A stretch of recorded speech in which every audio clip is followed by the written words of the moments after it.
son los elementos que conforman un mecanismo. Ok. De manera general, los eslabones van a ser parte fundamental que constituyen a nuestro mecanismo. Nos van a ayudar precisamente a formar o a diseñar o a construir, perdón, nuestro mecanismo. En particular, bueno, son las piezas, les digo, no son las únicas, hay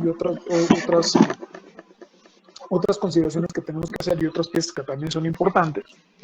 Pero en particular, esos elementos o esos metados eslabones reciben un nombre determinado de acuerdo a sus características físicas y por el tipo de movimiento que estos llegasen a desarrollar. En particular, vamos a comenzar a ver algunos tipos de, de eslabones, o bueno, los eslabones con los cuales pudiésemos llegar a trabajar, no con todos, pero sí con la gran mayoría. En particular, bueno, vamos a comenzar a definir lo que es una barra, o lo que son barras, o vamos a llamar barras, ¿sale? En particular, las barras van a ser piezas o son generalmente piezas alargadas, ¿sale?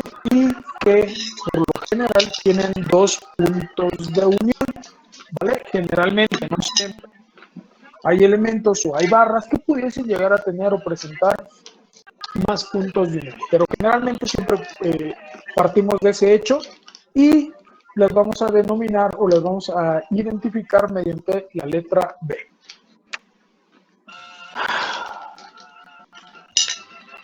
Y el otro tipo de eslabón que continúa después de las barras son a lo que vamos a conocer como placas. Las placas son cuerpos geométricos, ¿sale? Que ya tienen en particular una forma geométrica, déjenme llamarla así, definida, si lo quieren ver así, pero puede ser de la forma que ustedes gusten y manden, sino que es un cuerpo plano, o se dice que es un cuerpo plano. Específicamente, esas placas o las placas les pueden tener la geometría que ustedes gusten y manden y no pasa nada. Generalmente se dice que tienen más de un punto de unión o se unen con más eslabones, vaya. Pero en particular una placa puede ser de la forma que ustedes gusten. Aquí estoy representando una placa triangular, una placa circular, y a lo que conocemos o se lo puede llegar a conocer como una mensura, ¿vale? Entonces, puede ser de cualquiera de estas características, chicos. Denme un segundo nada más. Perdón, listo. Entonces, ahí les digo, depende mucho de cómo esté actuando precisamente nuestro mecanismo o cómo esté conformado nuestro mecanismo, ¿vale? Sin embargo, cuando nosotros unimos tres o más barras o varias barras las unimos, podemos llegar a formar una placa, que es lo que quiero representarles aquí. Cada una de estas líneas de colores que pinté está representando a una barra. Nada más aquí tengan cuidado porque hay una condición. Cuando nosotros unimos más de una barra, ¿sale?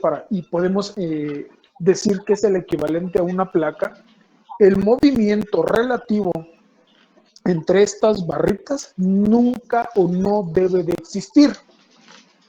Si existe movimiento relativo entre esos elementos, obviamente ya no lo puedo considerar como una placa. ¿Por qué?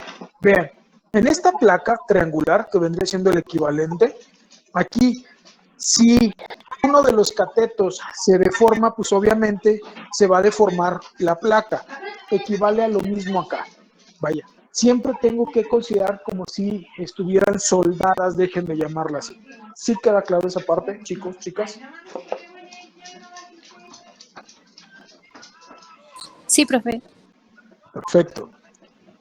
Entonces, la siguiente definición es hablar acerca de lo que son las correderas.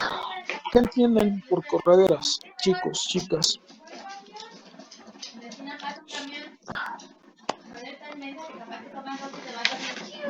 Es una guía, ¿no, profe? Que se desliza un cuerpo que se desliza respecto a otro. Sí, ojo, no es una guía, nena, ¿eh? La guía es una de las características que tiene precisamente este elemento. Como bien lo mencionas, una corredera es un cuerpo que se desliza respecto a otro. En particular, esta piececita de color verde que les estoy pintando es precisamente la corredera. Sin embargo, ¿vale? Así como se los representé ahorita, estos tres ejemplos, ¿sale? Este y este, ahí se dice que son correderas. Las vamos a identificar mediante la letra C. Vamos a empezar de arriba hacia abajo. La primera, ahí si ustedes observan, la corredera nada más descansa, nada más está sobrepuesta, déjenme llamarlo así, respecto a la guía que vendría siendo mi elemento fijo. El movimiento que desarrolla esa corredera verde es un movimiento de traslación.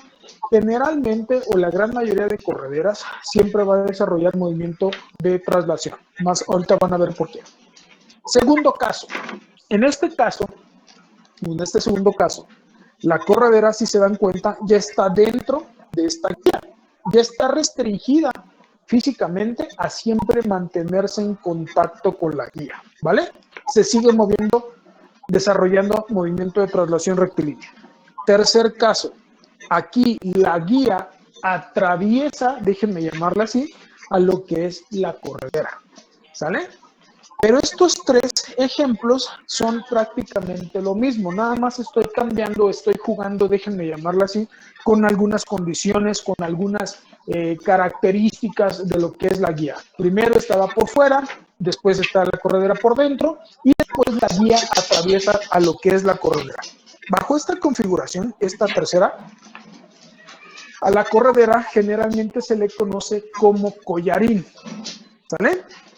En estos casos se dice que las correderas desarrollan también un deslizamiento absoluto. ¿Por qué razón? Porque se están resbalando, déjenme llamarle así, respecto a una guía que está fija. Sin embargo, en el último dibujito, este que estoy señalando con mi dedo, ahí si se dan cuenta ya cambió la geometría precisamente de la corredera, ¿vale? En ese caso, chicos, chicas, se dice que, o se llama, que es una corredera circular. La vamos a identificar por la letra C o C mayúscula, subíndice C. En este caso tengan cuidado, ¿por qué razón? Porque la corredera, a diferencia de las anteriores, en este caso se generan dos movimientos. No sé si el semestre pasado les platicaron acerca del movimiento de rodadura. En ese caso, el movimiento de rodadura es el equivalente a un movimiento plano general, ¿vale? Rota y se traslada. Sin embargo, chicos, eso es lo ideal, claro. Sin embargo, se puede dar el fenómeno que nada más la corredera patine, que nada más gire, pero no se traslade, o que se traslade, pero que no gire, ¿sale? Eso se pueden presentar los casos. Sin embargo, les digo, lo ideal es que esto aparezca de manera simultánea, ¿vale? Entonces, ahí hay que tener cuidado. ¿En qué difiere? Una, aparte del tipo de movimiento, también difiere en la facilidad, déjenme llamarla así, de movimiento. Es más fácil mover esta corredera que cualquiera de estas tres. ¿Por qué razón? Porque aquí se interpreta que el contacto entre estos dos eslabones es mediante un punto, a diferencia de los anteriores, que es mediante una línea o una superficie de contacto, ¿sale? Por esa razón es más práctico trabajar con estas, pero por ciertas condiciones de movimiento, por ciertas características del mecanismo, siempre vamos a aplicar estas, ¿vale? ¿Dudas hasta ahí? ¿Preguntas, chicas?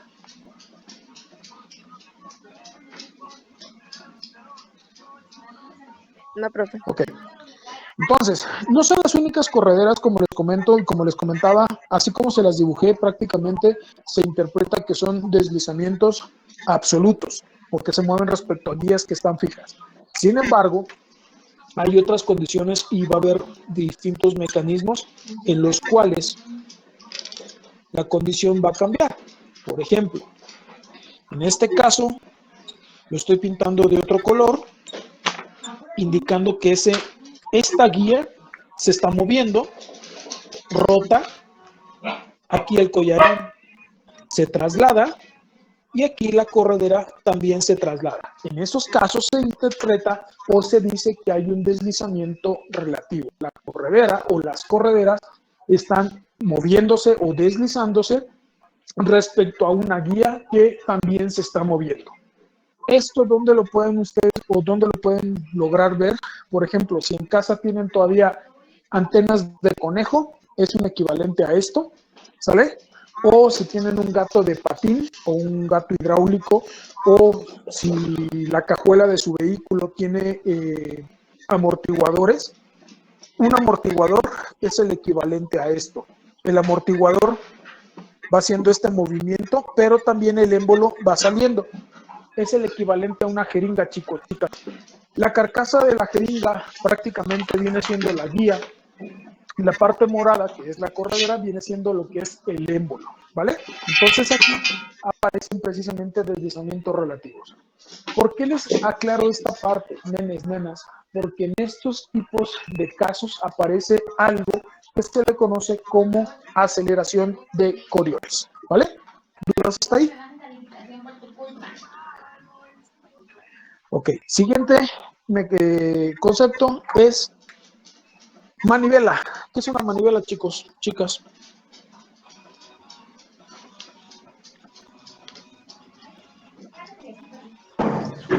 Es una barra con un extremo fijo que tiene movimiento de rotación. Generalmente es una barra cuyo movimiento desarrolla movimiento de rotación. Vaya, a eso me refiero que da vueltas completas. Por esa simple razón se le denomina como manivela. El siguiente concepto que voy a ver, voy a tratar de explicarles, es a lo que se le conoce como un volante. Un volante es una placa, ¿sale? Puede ser un aro, puede ser la forma geométrica que ustedes gusten y manden, pero siempre y cuando dé vueltas completas, se puede o se debe de decir que ese eslabón es un volante. Una manivela y un volante prácticamente es lo mismo. Lo único que cambia es la geometría física o las propiedades físicas o las características físicas entre una barra y una placa, ¿vale? Siguiente concepto, balancín. En el caso de un balancín, chicos, chicas, son barras que también pueden ser placas, ¿sí? Pero aquí el movimiento de rotación lo puede desarrollar hacia un sentido y después invierte su sentido, ¿vale?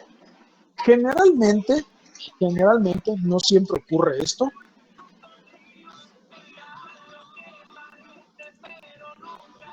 No completa vueltas completas y también de manera general se le dice a esto que esto es un balancín, ¿vale?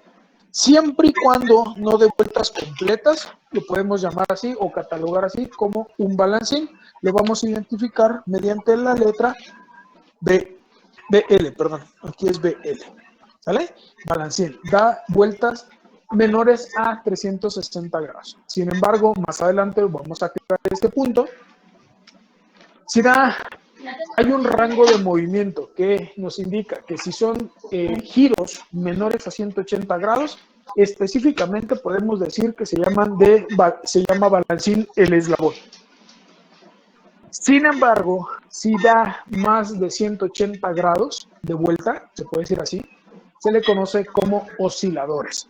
Pero así, de manera general, ahorita lo vamos a trabajar como balancín. Ejemplos de balancines podemos ver a lo que son los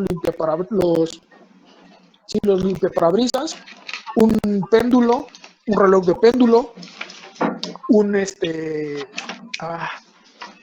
columpio, por ejemplo, o un sub y baja. Eso es un balancín, ¿vale? Siguiente concepto es a lo que vamos a referir o vamos a conocer como acoplador. Y el acoplador tiene dos formas, se puede decir así, de cómo lo pudiésemos encontrar aplicado. En particular, Por ejemplo, aquí, bueno, lo voy a hacer un poquito más pequeño. Un acoplador se dice, o por definición, es aquel elemento, puede ser una barra, puede ser una placa, que conecta a un eslabón con otro. Pero también podemos interpretar que un acoplador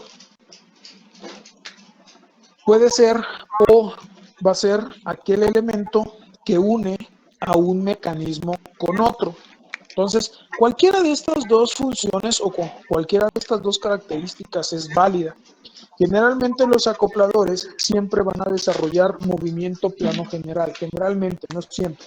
Entonces, aquí les estoy dibujando las dos versiones, se puede decir así, cuando un eslabón, en este caso esta barra, conecta a este eslabón con otro, se conoce como acoplador.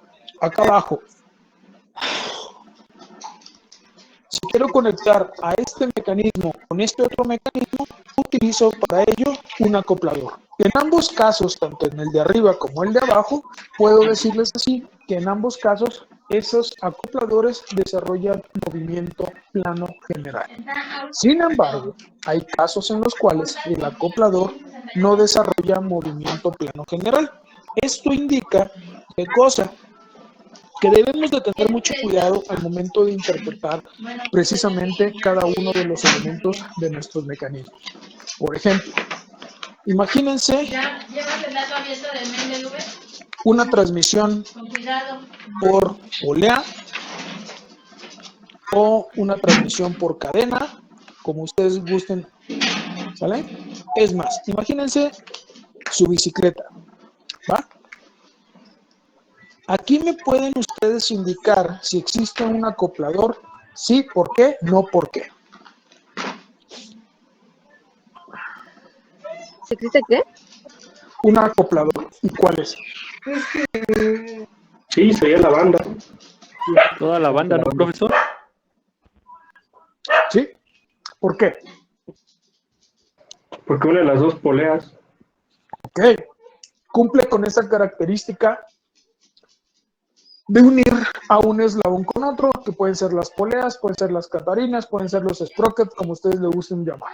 Sin embargo, en este caso, la banda, la cadena o la correa no desarrolla plano general. En este caso, cumple con la función de conectar un elemento con otro, pero en ese caso no se lleva a cabo o no desarrolla movimiento plano general, ¿vale? Entonces, por eso hay que tener cuidado y tener bien presente los conceptos de cuándo es un acoplador o por qué se llama acoplador, ¿vale? ¿Dudas? ¿Preguntas? Entonces sería solo traslación si no es plano general. Exactamente. De hecho, lavando la cadena desarrollan traslación curvilínea. Exacto, así es. El siguiente concepto que vamos a ver es a lo que vamos a conocer o se conoce como biela. Una biela es una variante de un acoplador. Una biela prácticamente es una barra, también puede ser una placa, no pasa nada. Sin embargo, lo único que cambia, o a diferencia de un acoplador, es qué cosa. Son las trayectorias que se generan en los extremos de esta pieza o este elemento. Si observan, esta barrita, este elemento de color morado, si lo pongo a funcionar, me va a generar una trayectoria circular, ¿vale? Espérenme tantito. Ahí está. Y en este otro extremo, nenes, nenas, me genera una trayectoria recta o me genera una línea recta. Siempre que ustedes vean una trayectoria circular, llámese círculo o arco contra una línea recta, a esto la vamos a conocer como biela y la vamos a identificar como BI. Una biela y un acoplador es prácticamente lo mismo. La única pequeña diferencia que tiene una entre otra es precisamente las trayectorias, ¿vale? ¿Dudas hasta ahí? ¿Preguntas? Ok, siguiente eslabón es el mentado eslabón fijo. ¿Qué es un eslabón fijo, chicos?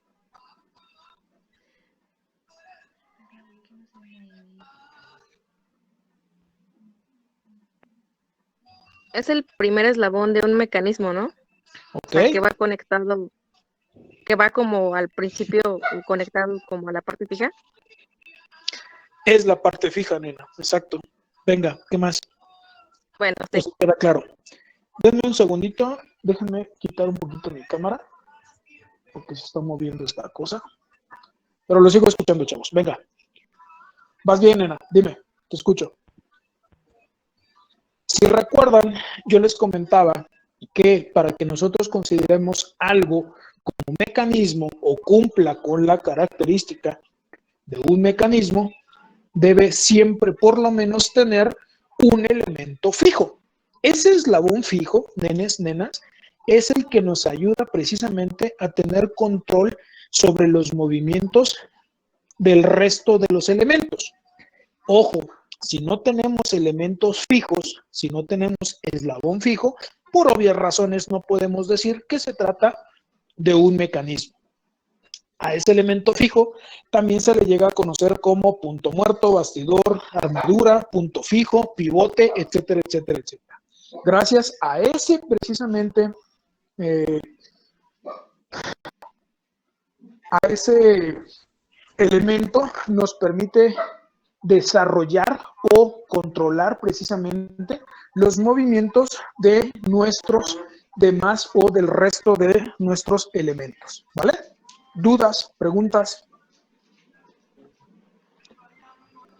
Ok. El siguiente concepto que vamos a ver es eslabón de entrada y eslabón de salida. Como su nombre lo dice, el eslabón de entrada va a ser aquel, o vamos a considerar aquel, donde inicia todo el movimiento de nuestro mecanismo, ¿vale? Específicamente, o en los mecanismos, o en la gran mayoría de mecanismos, generalmente partimos de un elemento de entrada, no es condición, podemos llegar a tener más eslabones de entrada. Esto va a depender de la cantidad de motores, de la cantidad de cilindros que nosotros tengamos que utilizar para que nuestro mecanismo comience a funcionar. Por ejemplo, si a una licuadora, a una batidora, a un vehículo le quitamos el motor, obviamente ya no tenemos un elemento de entrada o ya no tendríamos eslabón de entrada. Por eso es bien importante siempre, como les comentaba desde un principio, nenes,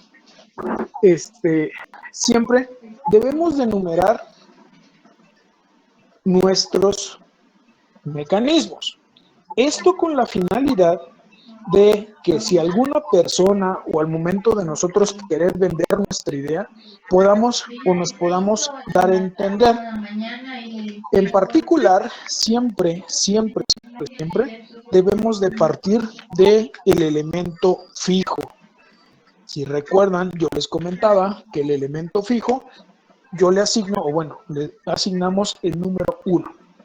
En esta secuencia, nosotros debemos de comenzar a numerar en orden en este caso, nuestro elemento de entrada. Por ejemplo, este es el elemento 2, y finalmente mi elemento de... Nenes, apagar su micro, por favor. Gracias. Entonces, en estos casos, vamos a tener dos elementos, uno de entrada y uno de salida. El elemento de salida va a ser aquel donde nosotros ya vemos reflejado el trabajo del propio mecanismo. Es el último elemento que se mueve, es el elemento que me entrega el trabajo que yo necesito o que se necesita realizar. Ahora, de esta forma, si yo numero nuevamente en este orden de izquierda a derecha, no es forzoso que vayamos de izquierda a derecha, simplemente aquí dependemos dónde vamos a colocar el motor eléctrico o el cilindro, ¿sale? Para poder nosotros comenzar a trabajar. Bajo esta configuración que les acabo de estar mencionando o que les menciono, el elemento 2 es mi elemento de entrada, mi corredera es mi elemento de salida. Bajo esta configuración es como funcionan los mentados compresores reciprocantes. Si en casa tienen una compresora, es como funciona. El refrigerador que tienen en la cocina seguramente funcionan bajo esta numeración. Pero, ¿qué es lo que ocurre? Vean, si yo altero o cambio, déjenme llamarlo así, mi elemento de entrada y mi elemento de salida, lo único que estoy alterando es la aplicación de mi mecanismo. Ahora, con esa nueva numeración que yo le asigné, es como funciona un motor de combustión interna. Aquí el movimiento se inicia en lo que es la corredera le transmite a la biela lo que es el cigüeñal, ¿vale? Ahora, ese cigüeñal obviamente tiene acoplada poleas. Estas poleas mediante bandas transmiten el movimiento a otros mecanismos. Podemos decir que esa polea que se encuentra aquí en el cigüeñal, ¿vale? Vendría siendo la entrada a otros mecanismos. Y cada uno de esos otros mecanismos, llámese un compresor de aire acondicionado, una bomba de agua, un alternador y demás elementos que se muevan con la polea, podemos decir que son los eslabones de salida de todo el mecanismo del conjunto de un vehículo, ¿vale? ¿Dudas, preguntas hasta ahí, chicos, chicas? Ok, la siguiente o el siguiente concepto es el concepto de trayectoria. En el concepto de trayectoria es prácticamente, puede ser una línea recta o una línea curva, son pequeños segmentos de recta que genera un punto situado o ubicado en un elemento en particular. ¿Por qué son importantes las trayectorias o identificar las trayectorias en un mecanismo? Ojo, es importante para poder nosotros distinguir o saber qué tipo de movimiento se está desarrollando en el propio mecanismo y además podemos visualizar las ecuaciones que rigen a ese movimiento, ¿vale? Entonces, por eso es importante utilizar o llegar a trazar las trayectorias de los eslabones o de todo el mecanismo. Según lo que se nos pida, podemos hacer uso de estas trayectorias. El siguiente concepto es el concepto de interconexión, que también los vamos a conocer o se llegan a conocer como articulaciones o los vamos a nosotros denominar como pares cinemáticos. Gracias a esas conexiones o a esas interconexiones se lleva a cabo el movimiento relativo entre los eslabones. Ojo, estas interconexiones, perdón, es otro elemento bien importante para que nuestro mecanismo funcione. Sin esas articulaciones o sin esas interconexiones, nuestro mecanismo no funcionaría, no transmitiría precisamente ese movimiento, ¿vale? El siguiente concepto es a lo que vamos a llamar grado o vamos a conocer como grados de libertad de un eslabón. Los grados de libertad de un eslabón, de manera muy sencilla de explicar, es la cantidad de movimientos que puede desarrollar un eslabón respecto de otro. Ojo, a esto lo podemos visualizar de la siguiente manera. En la naturaleza realmente nada más tenemos dos tipos de movimiento. Una es el movimiento de rotación y otro el movimiento de traslación. Los otros tipos de movimiento son combinaciones de los mismos bajo ciertas características. Ahora, esos movimientos que les acabo de mencionar, de rotación y de traslación, si nosotros lo traducimos a un sistema de referencia ortogonal, en este caso un sistema XYZ, ¿sale?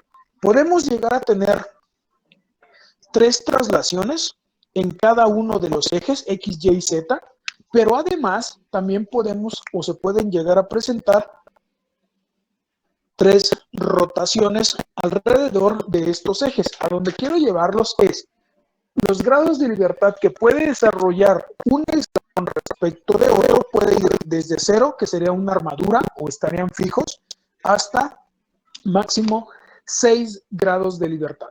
¿Dónde vamos a poder ver esto? Por ejemplo, ¿cuántos grados de libertad tiene su rodilla?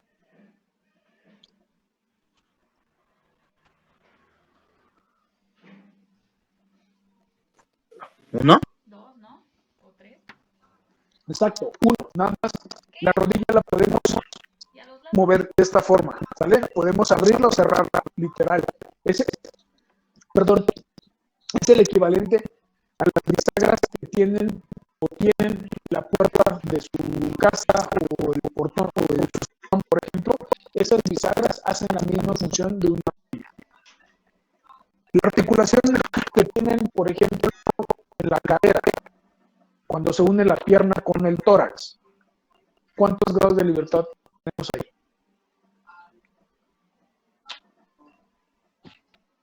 ¿Dos? ¿Dos? ¿Nada más? Realmente tenemos tres, ¿vale? Tres, ¿por qué razón? La pierna la podemos hacer hacia adelante, la podemos mover hacia este lado, ¿sale? Pero la pierna también la podemos girar. Ahí están los 3 grados de libertad que podemos llegar a tener. Y las articulaciones son distintas. Eso depende precisamente de la unión. Realmente, o bueno, en lo particular, yo no he visto una conexión o que un par de eslabones lleguen a desarrollar 6 grados de libertad. Esto es algo muy complejo, ¿vale? ¿Dudas? ¿Preguntas, chicos, chicas?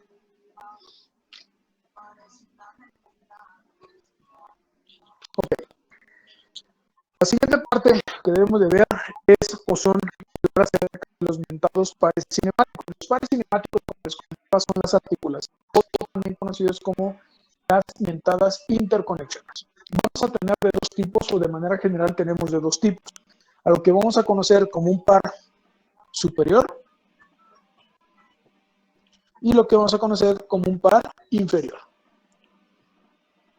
Los pares superiores van a ser aquellos cuando los eslabones interactúen o se estén uniendo, déjenme llamarlo así, mediante líneas o puntos de contacto. Caso diferente a los pares inferiores. Los pares inferiores van a ser aquellos cuando se unen los eslabones mediante superficies. Superficies. Obviamente son superficies de contacto. En el caso de los pares superiores, es un ejemplo de líneas y puntos de contacto, comenzando por el contacto de líneas, es cuando se acoplan dos engranes. Cuando se acoplan dos engranes, ¿vale? Déjenme más o menos representárselos. Se dice que ese acoplamiento es por precisamente líneas de contacto. Hagan de cuenta que aquí estoy dibujando los dientes de un engrane, más o menos. Y cuando estos dientes se acoplan con otro engrane, aquí se interpreta cada que se van deslizando un diente respecto a otro, se generan precisamente las mentadas ahí. Líneas de contacto. Un ejemplo de punto de contacto es específicamente en un mecanismo que se conoce como leva con seguidor de tipo cuchilla. Esta pieza que estoy poniendo de color morado, ese es el mentado seguidor de tipo cuchilla. Hagan de cuenta que es el equivalente al bolígrafo o la pluma con la cual, no sé si están tomando notas o con la que utilizan para escribir. Aquí el contacto se dice que es mediante un punto de contacto, ¿vale? Estos dos son ejemplos de pares superiores, ¿vale? Les voy a ser bien honesto, estos prácticamente nada más aparecen en engranes o en su defecto con levas con seguidor de tipo cuchilla, ¿vale? Ahora vamos a entrar con los pares inferiores. Los pares inferiores tienen mayor aplicación, ¿por qué razón? Porque en este caso el contacto entre los elementos se lleva a cabo mediante superficies de contacto. Al nosotros hacer superficies de contacto, la ventaja que tenemos es que se distribuye o se reparte, déjenme llamarla así, la fuerza o las fuerzas que se pudiesen presentar o producir durante el movimiento normal del mecanismo. Entonces, estos pares inferiores, como les comentaba, es mediante superficies de contacto, pero dependemos directamente del tipo de movimiento que desarrolla un elemento respecto a otro. ¿A qué me refiero? Vamos a tener 6 subtipos. El primero es el mentado par de revoluta, el siguiente el prismático, siguiente helicoidal, siguiente cilíndrico, siguiente esférico y finalmente el par plano. Estos son los 6 subtipos de pares inferiores que pudiésemos llegar a trabajar o pudiésemos llegar a utilizar para desarrollar un mecanismo. El primero, par de revoluta. También se conoce como articulación de perno, simplemente articulación, par giratorio, articulación de espiga o par pivote. En ese caso, este par de revoluta, como les comento, nada más nos permite o nos da oportunidad de desarrollar un solo tipo de movimiento. El único movimiento que nos permite desarrollar es un movimiento de rotación. Como nada más nos permite desarrollar un movimiento de rotación, eso lo entendemos que es un par de un grado de libertad. Ejemplos de este par de revoluta vienen siendo las bisagras que les comento, su articulación del codo, la articulación de la rodilla precisamente, o si en su casa tienen precisamente unas tijeras o unas pinzas, estos como remaches que se logran ver aquí, precisamente esos son pares de revoluta. Nada más me permiten rotar un elemento respecto de otro.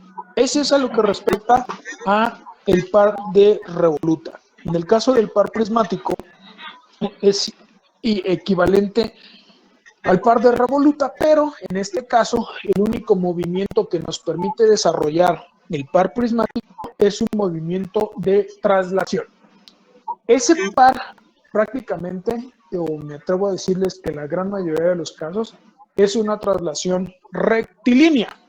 En la mayoría de los casos, no es determinante. Este tipo de par, como les comento, como nada más nos permite una traslación, por obvias razones, también se considera o lo consideramos o lo vamos a llegar a considerar como un par de un solo grado de libertad, ¿vale?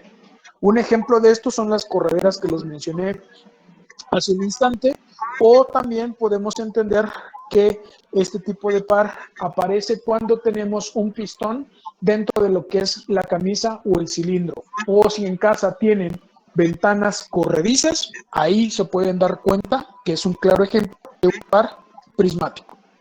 El siguiente par, que se le conoce como par helicoidal, también se le conoce como articulación de tornillo. Como su nombre lo dice, me permite o nos permite desarrollar dos movimientos, pero aquí la condición es que esos dos movimientos son dependientes. ¿A qué me refiero con dependientes? Que si se da o se lleva a cabo la rotación, implica que exista también una traslación o viceversa. Si hay una traslación, se va a dar una rotación. Ambos movimientos se deben de llevar a cabo sobre el mismo eje. Vean, este es un juguete que me sirve precisamente para lo mismo. Aquí voy a soltar esto y vean, ahí se lleva a cabo la rotación y se dan cuenta que se lleva a cabo la traslación. Ese es un par helicoidal. En este tipo de pinzas, que son las de presión, este es el tornillo de ajuste. Aquí nada más yo estoy rotando y vean qué es lo que está ocurriendo. Mi pinza va abriendo o en su defecto va cerrando, ¿sale? Entonces aquí, precisamente por ese efecto, se le conoce como un par helicoidal. Específicamente, este tipo de par se denomina o se considera de un grado de libertad. La rotación y la traslación se deben de llevar a cabo sobre el mismo eje. Eso es el dichoso par helicoidal. El siguiente, que es el par cilíndrico, es muy parecido al anterior, que es el par helicoidal, pero en este caso los movimientos serán independientes. ¿A qué me refiero? Si hay una rotación, no necesariamente va a existir traslación, o si hay una traslación, no necesariamente va a haber esa rotación. ¿Dónde podemos ver esto? En los collarines. Aquí, bueno, aquí en casa tengo este dispositivo que sirve para transformar el Dremel a un taladro de columna. Específicamente el par cilíndrico lo vamos a ver aquí en la mesa de trabajo. Con esta palanca, si se dan cuenta, yo liberé la mesa de trabajo. Aquí, si se alcanza a ver, la estoy trasladando sin necesidad de rotar. Vean, aquí nada más la traslado. O la puedo rotar sin necesidad de trasladar. Este es un claro ejemplo precisamente de un par cilíndrico. Como los movimientos en este caso son independientes, por obvias razones, el par cilíndrico lo consideramos de 2 grados de libertad, a diferencia del anterior. Siguiente par es el par esférico, que también se le conoce como articulación de rótula, ¿sale? En este caso, la articulación de rótula o el par esférico nada más nos permite rotaciones, pero esas rotaciones se tienen que dar forzosamente sobre cada uno de los ejes, ¿sale? Específicamente, como les comentaba, es el equivalente a la articulación que tenemos en la cadera o, vean, esta precisamente es una articulación esférica o par de rótula. Me permite puras rotaciones en cualquiera de los 3 ejes. Si llegaron a tener en casa o utilizar los mentados mouse de bolita o los desodorantes de rolón, por ejemplo, ese es el equivalente a un par esférico.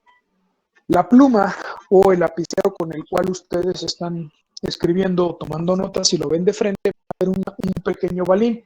Ese balín precisamente hace la función de un par esférico, ¿vale? Son 3 rotaciones, por lo tanto el par esférico lo consideramos y se considera como un par de 3 grados de libertad. Finalmente, el par plano, chicos, chicas.